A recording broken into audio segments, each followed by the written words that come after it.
I experience complete wholeness. I know that I am some part of the divine being, that the power and the presence of that spirit is in the word I speak, and that word infinitely and perfectly and permanently makes whole.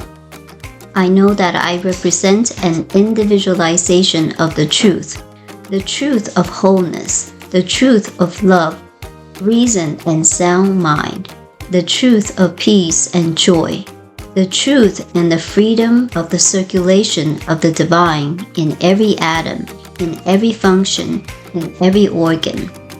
I empty myself of any and every thought that denies this. I know that silently but effectively, the divine power of the invisible spirit is working here and now, this moment.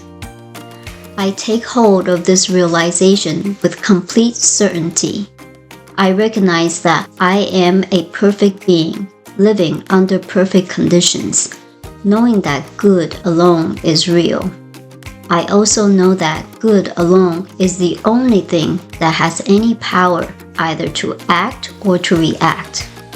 Everything that I do, say, or think today will be done, said, or thought from the spiritual viewpoint of God in everything. My recognition of the power is sufficient to neutralize every false experience, make the crooked straight, and the rough places smooth. Definitely, I know that this recognition establishes the law of harmony in my experience, the law of prosperity, the sense of happiness and health. I experience complete wholeness.